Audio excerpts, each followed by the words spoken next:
सरकार को तय करना है कि बातचीत किस प्रकार हो।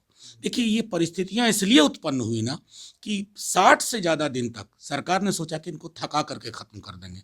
आंदोलन थका करके खत्म होने वाला ये आंदोलन, व्यक्ति विशेष का नाम आ रहा है, उनकी तस्वीरें तो देश के महापुरुषों के साथ, बड़े बड़े ओहदेदार लोगों के साथ है। कार्रवाई फौरी तौर पर हो, लेकिन हमारा यह भी मानना है कि लाखों लोगों के इस आंदोलन को कोई डेमोनाइज नहीं। न्यूज फाउंडेशन देख रहे हैं आप, मैं हूं आपके साथ धीरज सिंह। किसानों का ट्रैक्टर परेड जिस तरह से शांतिपूर्ण तरीके से का दावा किया गया था, उस तरीके का नहीं रहा। हमारे साथ बात करने के लिए राज्यसभा सांसद मनोज झा जी हैं।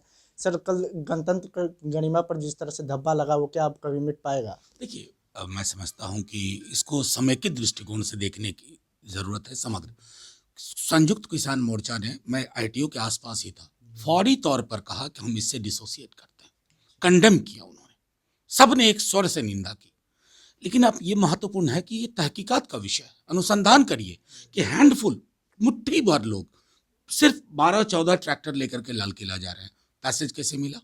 अगर गवर्नमेंट को इंटेल थी तो उस पर क्या कार्रवाई हुई? या इंटेल सिर्फ मीडिया मैनेजमेंट के लिए था, मीडिया में डालने के लिए?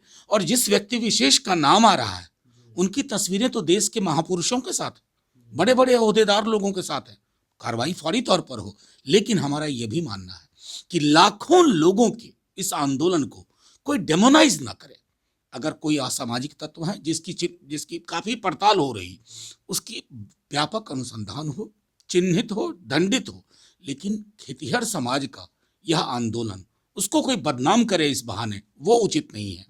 गणतंत्र की गरिमा को मुट्ठी भर लोग नहीं ठेस पहुंचा सकते। तंत्र जब बहुत ज्यादा प्रबल हो जाता ना, तंत्र में जब अहंकार की भावना आ जाती है, तब मुश्किल होती है थोड़ी।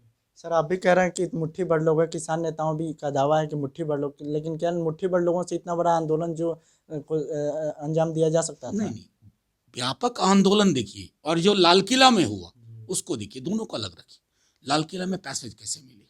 सरकार तो बहुत कह रही थी कि हमें इंटेल है, इंटेलिजेंस रिपोर्ट है। आपने उस रिपोर्ट का क्या किया? उसको कुर्सी के नीचे दबा के बैठे रहे, उस पर आपने कोई कार्रवाई नहीं की। नतीजे में आप हुआ, जवानों को भी चोट आई, किसानों को भी चोट आई, और सबसे बड़ी बात है कि भारत माता को चोट आई। और कहीं ना कहीं सरकार को यह सोचना होगा ना कि 70 दिन में 70 से ज्यादा किसान मरे टिकरी बॉर्डर पर, सिंघू बॉर्डर पर। एक ट्वीट देखा, जो किसी की उंगली पर मोच लगने पर ट्वीट करने वाले महापुरुष 70 मौतों के बाद भी चुप रहे। ये चुप्पी भी गणतंत्र को चुभ रही है। गणतंत्र दिवस पर सर इतनी आसानी से लाल किला पहुंच जाना, क्या लगता है कि सरकार की पूरी तैयारी नहीं थी? देखिए, मेरा सीधे तौर पर कि इसको मैं फेलियर की तरह देखता हूँ, क्योंकि तकरीबन 3-4 दिनों से अलग अलग इनपुट, लोग कह रहे थे कि सरकार को इनपुट है। आपने क्या किया? बहुत बड़ी संख्या में वहां किसान नहीं थे, उनको पैसेज वहां तक कहाँ मिला? कुछ लोग थे जिसके बारे में संयुक्त किसान मोर्चा ने खुद कहा है, हम जानते हैं, उनको चिन्हित करिए, दंडित करिए। लेकिन मैं हाथ जोड़ के सरकार से कहूंगा, अहंकार और गुरूर त्यागिए। इस बहाने मैं कह रहा हूं, पूरे आंदोलन को बदनाम मत करिए। इस पर राजनीति भी सर शुरू हुई। बीजेपी की ओर से कहा जाता था कि कहा जा रहा है कि किसान नहीं, अब ये चरमपंथी लोग हैं।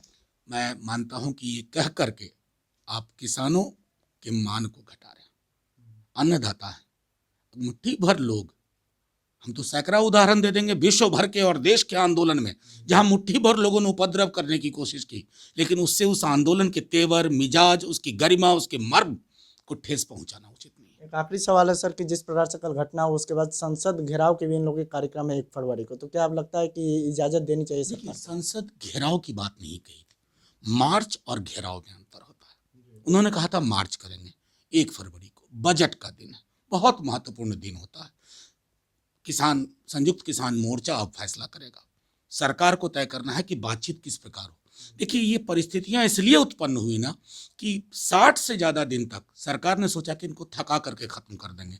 आंदोलन थका करके खत्म होने वाला ये आंदोलन नहीं है। ये अन्नदाताओं का आंदोलन है, ये जवान का भी आंदोलन है, किसान का भी आंदोलन है, क्योंकि जो जवान है वही उसी किसान का बेटा या बेटी है। तो ये फर्क करना भी उचित नहीं। ये थे मनोज झा जी, जिनका साफ तौर पर कहना है कि मुट्ठी भर लोगों के कारण पूरे आंदोलन को बर्बाद नहीं करना चाहिए। फिलहाल इस वीडियो पर आपकी क्या राय है, हमें कमेंट बॉक्स में बताएं। अब तक हमारे न्यूज़ फाउंडेशन चैनल को सब्सक्राइब नहीं किया, चैनल सब्सक्राइब कर लो। इस वीडियो को फेसबुक पर देख रहे हैं तो पेज को लाइक करें, फॉलो करें। शुक्रिया।